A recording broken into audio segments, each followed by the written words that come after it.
ഓ വല്ലാതെയാണ്. നിങ്ങൾ അവർ വന്ന് കൂട്ടുന്ന ആ സമയം ഇവിടെ ഒരു അനർത്ഥം ആ സമയം ഉണ്ടായി. അനർത്ഥം ഉണ്ടായോ? ഉണ്ടായി. ഞാനിതുപോലുള്ള പ്രശ്നങ്ങൾ എടുക്കുമ്പോൾ ചിലർ വയലന്റ് ആവാറുണ്ട്, ചിലർ അടിക്കാറുണ്ട്, വേണ്ടി വന്നാൽ ചവിട്ടാറുണ്ട്. ഒരു കനശം തുടരുത്. മുളക് പോത്തില്ല. എന്തോ മലമുകളിലല്ല. നമ്മുടെ പേരെന്താ? ഷാജിദ ബീവി. എന്താ ചെയ്യുന്നേ? ഇതൊക്കെ തന്നെ മനുഷ്യന്മാരെ പറ്റിക്കുക. ബാക്കി കുറച്ചായിട്ട് കാണാം. പ്രിയമുള്ളവരെ, ഇത് ഒരു താത്തയുടെ തട്ടിപ്പുകളാണ്. അത് ഒരു മാധ്യമ സംഘം പോയിക്കൊണ്ട് അവരെ ഇന്റർവ്യൂ ചെയ്യുന്ന ഭാഗമാണ് ഇപ്പൊ നമ്മൾ കണ്ടത്. അതില് കുറച്ച് കാര്യങ്ങൾ കൂടി അവര് ചോദ്യങ്ങൾക്ക് ഉത്തരം നൽകുന്ന ഭാഗമൊക്കെ ഉണ്ട്. ചേർക്കാം, അവസാനത്തിൽ ചേർക്കാം. അതിനു മുമ്പായിക്കൊണ്ട് നമുക്കിനി കാണുവാനുള്ളത് നഗ്നപൂജയ്ക്ക് നിർബന്ധിച്ച ഒരു ഭർത്താവിനോട് പോ പുല്ലേ പോടാ പുല്ലേ എന്ന് പറഞ്ഞുകൊണ്ട് ആട്ടി ഓടിച്ചൊരു യുവതിയുടെ ഒരു വീഡിയോ ആണ്. അത് മീഡിയ വൺ ആണ് പുറത്തുവിട്ടത്. അതിന്റെ ഒരു അല്പഭാഗം നമുക്ക് കണ്ടുവരാം. ഇയാൾ ഒരു ദിവസം പൊരയിൽ വന്ന് ഉച്ചക്ക വന്നത്. പ്രകാശൻ ഉച്ചക്ക് വന്ന് അന്ന് വന്ന് ഒരു പുട്ടും കുഞ്ചിയില്ലേ, ആ കുഞ്ചിയിൽ മഞ്ഞപ്പൊടിയും വെറ്റിയിലേ തേക്കുന്ന സാധനം, ആ പൊടിയും കൂടിയും കലിക്കും. ഞാൻ കണ്ടതാ. ഇയാള് ഇക്കാക്കനോട് പറഞ്ഞു വായന്റെ തണ്ട് പറിച്ചു കൊണ്ടുവരാന്. അങ്ങനെ ഇയാള് അത് ഇങ്ങനെ ഇളക്കിയപ്പോ ചോപ്പ് ബ്ലഡിന്റെ കളർ പോലെ ആയി. അങ്ങനെ ഇയാള് പറഞ്ഞു അതിന്റെ മേത്തുള്ള ഇന്നോട് പറഞ്ഞു മോളെ ഇനി ബേജാറാനൊന്നും പറയല്ല, എന്റെ മേത്ത് ഇങ്ങനെ ബാധ ഉണ്ട്. അത് കേട്ടപ്പോ തന്നെ എനിക്ക് മനസ്സിലായി ഇയാള് ചതിക്കുകയാണ് എന്ന്. ഞാൻ പറഞ്ഞു എന്റെ മേത്ത് ബാധമൊന്നും ഇല്ലല്ലോ. അങ്ങനെ പറഞ്ഞപ്പോ ഇക്കാക്കയും കൂടി ഇത് ഞാൻ അതില് പറഞ്ഞില്ല കേട്ടോ. പിന്നെ ഓരോന്ന് ഓർമ്മ വരുന്നത് മക്കൾക്ക് വരെ എന്റെ മോൾ 5 വയസ്സാകുമ്പോ മരിക്കൂന്നും പറഞ്ഞിരിക്കുന്നു. അതൊക്കെ കേൾക്കുമ്പോ ഏത് അമ്മമാർക്കായാലും പേടി ഉണ്ടാവല്ലോ. 5 വയസ്സാകുമ്പോ എന്റെ മോള് മരിക്കും, ഞാനിപ്പോ ഗർഭിണിയാണ്, ആ കുഞ്ഞിനും ബുദ്ധിമുട്ടുണ്ടാവും, ഞാൻ അല്ലെങ്കിൽ ഇത് മാറ്റിയില്ലെങ്കിൽ മോള് മരിക്കും, അല്ലെങ്കിൽ ഞാൻ മരിക്കുമെന്ന്, എനിക്ക് എന്തോ സംഭവിക്കുമെന്ന് പറഞ്ഞു. ചെറുതിന് 5 വയസ്സാകുമ്പോഴേക്കും അങ്ങനെ പറഞ്ഞ് ഇയാള് അന്ന് പോയി. പിന്നെ ഒരു ദിവസം രാത്രി വന്നത്. അന്ന് ഇയാള് കാക്ക വന്ന് കൊണ്ടുവന്ന് അങ്ങനെ ഇയാള് ഫോൺ നമ്പറിലേക്ക് വിളിക്കൂന്ന് പറഞ്ഞ് ഇക്കാക്കനോട് പറഞ്ഞ് എന്റെ മേത്ത് ബാധ ഉണ്ട് എന്നാ. അങ്ങനെ ഫോൺ നമ്പറിലേക്ക് വിളിക്കൂന്ന് പറഞ്ഞ് ഇയാൾ എന്നെ വിളിച്ച്, എനിക്ക് ഫോണില്ല, എന്റെ ഉമ്മന്റെ ഫോണായിരുന്നു. അതിന് ഉമ്മന്റെ ഫോണിലേക്ക് വിളിച്ച് ഇയാൾ എന്നോട് പറഞ്ഞ് മോളെ എന്റെ അടുത്ത് ഉമ്മ ഉണ്ടോ, ആരെയും ഉണ്ടോന്ന് ചോദിച്ചാൽ പറഞ്ഞു ആരുമില്ല. ഷമീർ വന്നില്ലല്ലോ എന്ന് ചോദിച്ചാൽ പറഞ്ഞു ഇല്ല വന്നില്ല, അവിടുന്ന് കളിക്കുണ്ടായി കണ്ടിട്ടാ ഞാൻ വിളിക്കുന്നതെന്ന് പറഞ്ഞു. എന്താ കാര്യം, നിങ്ങൾക്ക് ആരെ നമ്പർ തന്നേന്ന് ചോദിച്ചപ്പോ എന്നോട് പറഞ്ഞു ഷമീർ ആണ് തന്നേ. അത് ചോദിച്ച് പറഞ്ഞോളി, നിങ്ങൾ ഇനി മാറി നിൽക്കണോ, അല്ലാണ്ട് പറയാൻ പറ്റൂല, ഇച്ചിരി സീരിയസ് ഉള്ളു. ആയിക്കോട്ടെ എന്ന് പറഞ്ഞു. എന്റെ ഉമ്മച്ചിന്റെ അടുത്തുണ്ട്, എന്റെ മക്കളും ഉണ്ട്. അപ്പൊ ഇയാൾ എന്നോട് പറയാണ് മോളെ പ്രശ്നം എനിക്കല്ല, പ്രശ്നം ഷമീറിനാണ്, നിങ്ങളെ കുടുംബത്തിൽ ഇങ്ങനെ വിഷയം ഉണ്ടാവുന്നത് ഓന്റെ മേത്ത് രക്തരസസ് എന്ന് പറഞ്ഞ് സാന്നിധ്യം ഉണ്ട്, അതിനോണ്ടാണ് എന്ന് പറഞ്ഞ്. അപ്പൊ എന്നോട് പറഞ്ഞ് ഓന് ഭയങ്കര ദേഷ്യമല്ലേ എന്നൊക്കെ ചോദിച്ചു. ഞാൻ പറഞ്ഞു അതൊക്കെ നിങ്ങൾ പറഞ്ഞ സത്യം തന്നെ, അതിന് മോക്ക് വിചാരിച്ചാലേ ഓനെ രക്ഷിക്കാൻ പറ്റും, വേറെ പെണ്ണുങ്ങൾക്കും രക്ഷിക്കാൻ പറ്റൂല എന്ന് പറഞ്ഞു. ഞാൻ എങ്ങനെ സഹായിക്കേണ്ടിയെന്ന് വെച്ച്. അപ്പൊ ഇയാള് പറയാണ് അതിനൊരു പൂജ വേണം, പൂജ എന്ന് പറയുന്നത് നഗ്നപൂജ വേണം. അപ്പൊ എനിക്ക് തോന്നി എന്തോ ഉടായ്പാണ്. ഉമ്മല്ലല്ലോ എന്ന് ചോദിച്ചു. ഇത് പറയുന്നതിന് നഗ്നപൂജ ഞാൻ പറഞ്ഞു. അങ്ങനെ നഗ്നപൂജ ചെയ്തിട്ട് എനിക്ക് വേറെ എന്താ വഴി ഉണ്ടോന്ന് ഞാൻ ചോദിച്ചിരിക്കുന്നു കേട്ടോ. നമ്മൾ ചോദിക്കല്ലോ മക്കൾക്ക് ഇങ്ങനെ. അപ്പൊ എനിക്ക് അങ്ങനെ നഗ്നപൂജ ചെയ്തിട്ട് എന്റെ മാപ്പിളനെ നന്നാക്കണ്ട, പോയിക്കോട്ടെ, ഞാനും എന്റെ ജീവൻ പോക്കൂന്ന് ഞാൻ പറഞ്ഞു. അങ്ങനെ പോണ ആളാണെ പോയിക്കോട്ടെ, ബാക്കി ഞാൻ ആക്കിയോളാം എന്ന് ഞാൻ ഓരോട് പറഞ്ഞു. അങ്ങനെ ഇയാള് ഫോൺ വെച്ച്. പിന്നെ കാക്ക വന്നപ്പോ കാക്കനോട് പറഞ്ഞു കാക്ക ഇങ്ങനെ വിഷയമുണ്ട്. ഇന്നോട് അയാൾ അങ്ങനെ അല്ലല്ലോ, അപ്പൊ ചൂടായിട്ടോ, ഇന്നോട് ഇങ്ങനെ പറഞ്ഞില്ലല്ലോ. ഞാൻ പറഞ്ഞു നിങ്ങളോട് വാതിരി വെക്കാനൊക്കെ പറഞ്ഞ എന്തിനാ മനസ്സിൽ, നിങ്ങൾ ഇന്നെ കൂട്ടിക്കൊടുക്കാൻ കൊണ്ടുവന്നാണോ എന്ന് ചോദിച്ചു ഭർത്താവിനോട്. ആ സ്പോട്ടിൽ നിന്റെ മുന്നിന്ന് വിളിച്ച് പ്രകാശായിട്ടാ നിങ്ങൾ ഇങ്ങനെ എന്റെ വൈഫിനോട് നഗ്നപൂജ വേണോ എന്ന് ചോദിച്ചിനോന്ന് പറഞ്ഞു. ദേഷ്യത്തിലാ ചോദിക്കുന്നത്. അപ്പൊ ഇയാള് പറഞ്ഞ് ഞാൻ അങ്ങനല്ല പറഞ്ഞേ, ഓളെ മേത്ത് ബാധ ഉണ്ടാതെ ഒഴിവാക്കാനാണ്, എന്റെ മേത്ത് ബാധ ഉണ്ടാതെ ഒഴിവാക്കാനാണ് പറഞ്ഞേന്നാ പറഞ്ഞേ. അങ്ങനെ പറഞ്ഞ് ഫോൺ കട്ടാക്കി. അങ്ങനെ ഞാൻ എന്താക്കി, എനിക്ക് ഇത് കെട്ടി തൂക്കിയൊക്കെ കണ്ടപ്പോ പേടിയായി. പൊരയില് ബാത്റൂം പോകാൻ പോലും പേടിയായിട്ട് ഞാൻ പറഞ്ഞു കാക്ക ഞാൻ 2 ദിവസം എന്റെ പൊരയിൽ പോയി നിക്കട്ടെ എന്ന് പറഞ്ഞു. അങ്ങനെ വന്നാ അല്ലേ തന്നെ അടിയും കുത്തുമായിട്ട് അടിവാരത്ത് മഹൽ കമ്മിറ്റി. ഇതുപോലെ നമുക്കിടയിൽ ഈ സാക്ഷര കേരളത്തിൽ, ഈ പ്രബുദ്ധ കേരളത്തിൽ എത്രയോ നടന്നുകൊണ്ടിരിക്കുന്നുണ്ട് നഗ്നപൂജ എന്ന് പറഞ്ഞുകൊണ്ട് ഇവര് ചെയ്യുന്ന ചൂഷണങ്ങൾ എന്തൊക്കെയാണ് എന്നുള്ളത് ഇത് അനുഭവിച്ച ആളുകൾക്ക് മനസ്സിലാക്കാൻ കഴിയും. അന്ധവിശ്വാസത്തിന്റെ കോടിയ വിഷവും പേറിക്കൊണ്ട് ഇതുപോലെയുള്ള നഗ്നപൂജകൾക്കും അതുപോലെ ഈ അന്ധവിശ്വാസം, മന്ത്രവാദം, ഇതുപോലെ കൂടോത്രം എന്നുള്ള കാര്യങ്ങൾക്കൊക്കെ നടക്കുന്ന ആളുകള് ചിന്തിക്കുക, മനസ്സിലാക്കുക, ഇത് വെറും തട്ടിപ്പാണ്. ഒരാൾക്കും മന്ത്രവാദം ചെയ്തിട്ട് ഒരു തേങ്ങാക്കൊലയും ചെയ്യാൻ കഴിയില്ല. നമ്മൾ പലതവണ പറഞ്ഞതാണ്, വീണ്ടും പറയുന്നു. ഏതെങ്കിലും മന്ത്രവാദി ഉണ്ടെങ്കിൽ ധൈര്യമായിട്ട് ഇറങ്ങി വാടേ, നിന്റെ മന്ത്രവാദത്തിന്റെ ആ ഒരു ശക്തി ഞാനൊന്ന് നോക്കട്ടെ. വെല്ലുവിളി സ്വീകരിക്കാൻ കഴിവുള്ള ഏതെങ്കിലും മന്ത്രവാദി ആളുകൾ ഉണ്ടെങ്കിൽ ധൈര്യമായിട്ട് വരും, നമുക്കൊരു കൈ നോക്കാം.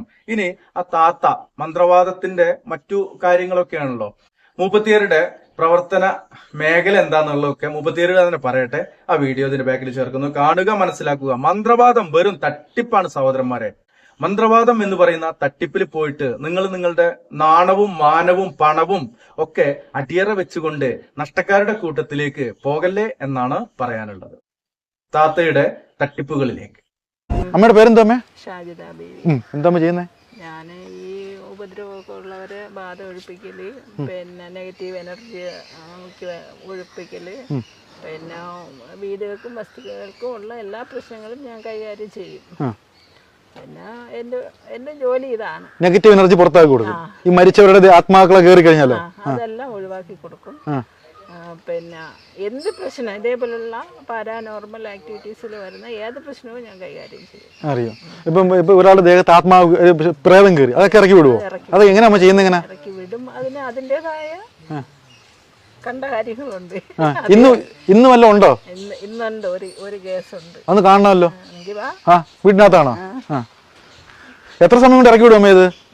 ചിലപ്പോ മണിക്കൂറുകളൊക്കെ എടുക്കും. വയസ്സ് എത്രയെന്ന് പറയാമോ? 31. ദേഹത്തിന് പ്രശ്നങ്ങൾ വരുമ്പോൾ ദേഹത്തിന് നിയന്ത്രിക്കാൻ പറ്റാതെ വരും. കിടുവൽ മാതിരി വരും.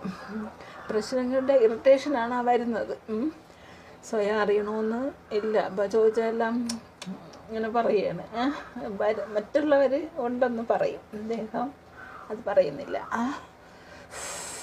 ഇതെല്ലാം ദേഹത്തിന് വരുന്നതാണ്. ശരീരത്തിന് നല്ല ബുദ്ധിമുട്ട്, ശരീരത്തിന് ഇറിറ്റേഷൻ വരുന്നു. പിന്നെ അത് ഈ ഇതുമാതിരി അത് എൻ്റെ ദേഹത്തങ്ങ് വരും. എന്നിട്ട് ആ ഇത് ഉണ്ടാവും. അത് വരുന്നുണ്ട്. ദേഹത്തിൻ്റെ ശരീരത്തെ നിയന്ത്രിക്കാൻ പറ്റുന്നില്ല. നടു നല്ല കഴപ്പായിട്ടാണ് വരുന്നത്. ദേഹത്തിൻ്റെ കുടുംബത്താരൊക്കെ ഉണ്ട്. ഉണ്ടെന്ന് അപ്പനമ്മ, ചേട്ടന്മാര്, ചേട്ടത്തിമാര്. എവിടെ? സ്ഥലം കൊല്ലം. എന്ത് ജോലിയാ ചെയ്തുകൊണ്ടിരുന്ന? Driver field.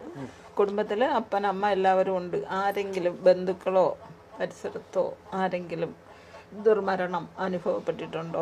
അദ്ദേഹം പ്രതികരിക്കുന്നില്ല. അദ്ദേഹം ഞാൻ ചോദിക്കുന്നതെല്ലാം ഇതെല്ലാം അദ്ദേഹം അനുഭവിച്ചുകൊണ്ടിരിക്കുന്ന കാര്യങ്ങളാണ്. പൈശാചിക ശക്തിയാണ്. ഇത് മാനസിക രോഗമല്ല. കുടുംബത്തില് മരണപ്പെട്ട ആളാരാ? എന്റെ മാമന്റെ മോൻ. പേരെന്ന് പറഞ്ഞ് രാജു.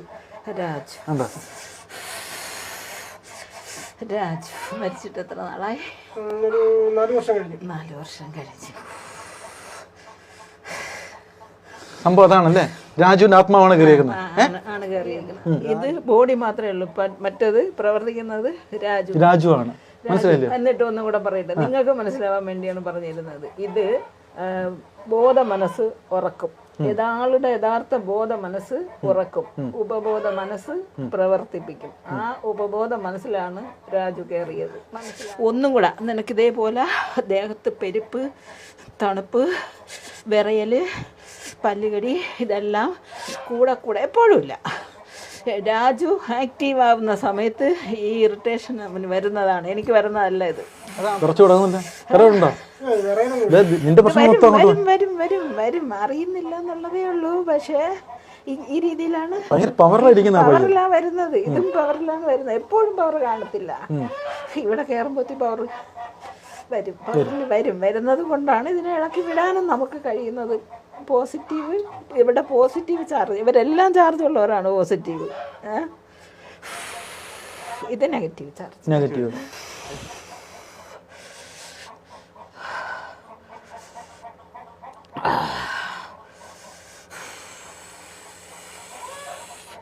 നിങ്ങൾ ഇവിടെ കയറി കഴിഞ്ഞപ്പോൾ ഈ മണ്ണിന്, ഈ വീടിന്, ഈ പരിസരത്തിന് തന്നെ എനർജി വ്യത്യാസം വന്നിട്ടുണ്ട്. അതെങ്ങനെ അറിയാൻ പറ്റും? നിങ്ങൾ അവിടെ നിങ്ങളവർ വന്ന് കൂട്ടുന്ന ആ സമയം ഇവിടെ ഒരു അനർത്ഥം ആ സമയം ഉണ്ടായി. അനർത്ഥം ഉണ്ടായോ? ഉണ്ടായി. അതെന്തോ ഒന്ന് പറയാമോ? അതെന്തോ അതിന്റെ വിളിയാണ് ഈ കേൾക്കുന്നത്. കോഴികൾ വെക്കുന്നത്? കോഴി വെക്കുന്നത്? കോഴി കൊക്കുന്നതല്ല, കോഴി എല്ലാം കൂടെ ആടിച്ച് പറന്ന് ബഹളം വെച്ച് ആ ബഹളം തീർന്നില്ല. ഇപ്പോഴത്തെ ഉദ്ദേശം എന്ന് പറഞ്ഞാൽ ഞാൻ ഇതിൽ നിന്ന് എന്റെ ശ്രദ്ധ ഇതിൽ നിന്ന് മാറ്റണം. അതിനാണ് ആ ഒരു പിന്മാറുള്ള സംഭവം കാണിക്കുന്നത്. ഇതാണ് രാജുവിന് സ്വസ്ഥമായിട്ട് ഇതിൽ തന്നെ നിൽക്കണം.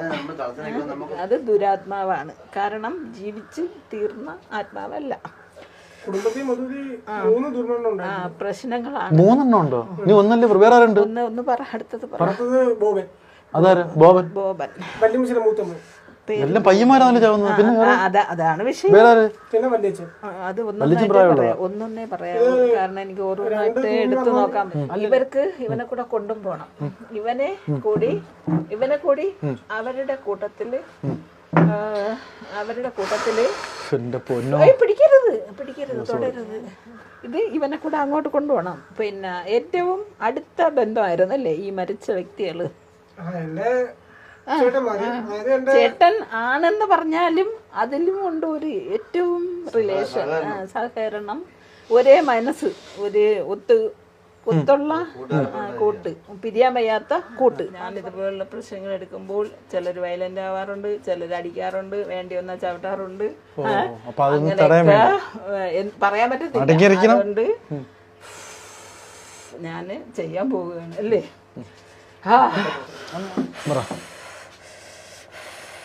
ഒരു കാരണവശാലും തൊടരുത്.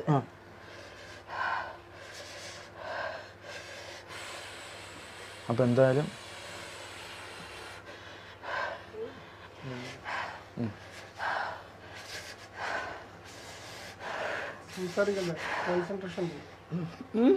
സംസാരിക്കണ്ട, കോൺസെൻട്രേഷൻ പോകും. എനിക്ക് പോകും.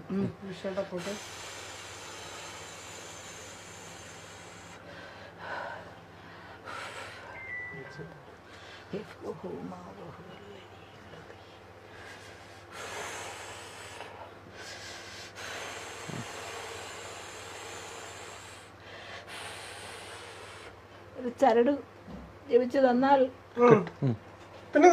പൂ വയ്ക്കണം. പൂ നിനക്കല്ല തന്നേക്കുന്നത്, രാജുവിനും മറ്റേ ബോബനും പിന്നെ മണിയൻ അവർക്കാണ് വെച്ചേക്കുന്നത്, നിനക്കല്ല. നിനക്കൊന്നും വെക്കേണ്ട കാര്യമില്ല. നീ ആള് നോർമലാണ്. അവരാണ് ഈ കുഴപ്പം ചെയ്തവര്. പെട്ടെന്ന് വയലന്റ് ആവും, ദേഷ്യം വരും. പറഞ്ഞോണ്ടിരിക്കുന്ന വിഷയത്തിൽ നിന്ന് പെട്ടെന്ന് കയറി ദേഷ്യം കൂടുതലാണ്. അത് ഇവന്റെ പ്രവൃത്തിയല്ല, രാജുവിന്റെ പ്രവൃത്തി. രാജു ദേഷ്യക്കാരനായിരുന്നോ? ഈ ഒരു ആത്മാവ് അണഞ്ഞു കഴിഞ്ഞാൽ ഇവരുടെ സ്വഭാവം അല്ല മുന്നാടിയിരിക്കുന്നത്, ഈ കയറുന്നവന്റെ സ്വഭാവമാണ് കാണിച്ചുകൊണ്ടിരിക്കുന്നത്. മറ്റൊരു ഉറങ്ങുകയാണ്, ബോധ മനസ്സ് ഉറങ്ങുകയാണ്. പിന്നെ മറ്റവന് ഇഷ്ടമല്ലാത്ത ആരാണ് കണ്ടാലും അവരെ ആക്രമിക്കുകയൊക്കെ ചെയ്യും. അത് ഇവനെന്നല്ല, വരുന്നതിൽ ഭൂരിഭാഗവും അങ്ങനെയാണ്. കൈ കെട്ടി വെച്ചുകൊണ്ട് വരുന്നതുണ്ട്, അടിക്കുന്നുണ്ട്. കൂടെ വരുന്നവരെ അടിക്കുന്നത് കൊണ്ട് കൈ കെട്ടി. എനിക്ക് പക്ഷേ സങ്കടം തോന്നുന്നു. ഒരു മനുഷ്യനെ കെട്ടിയിട്ട് കൊണ്ടുവരണതാണ്. പോയി ഞാൻ കെട്ടഴിച്ച് വിട്ടിട്ടാണ്.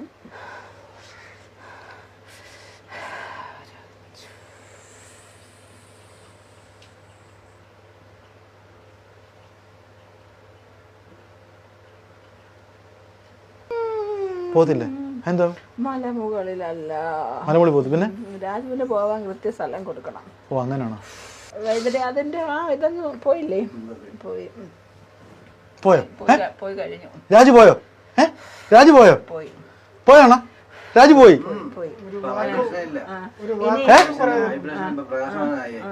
നല്ല പ്രകാശമല്ല റൂമില്. അപ്പൊ ശരിക്കും പറയും ഈ റൂം അങ്ങ് തെളിഞ്ഞു കേട്ടോ. കാര്യം രാജു പോയി. രാജു പോയോ? പോയി.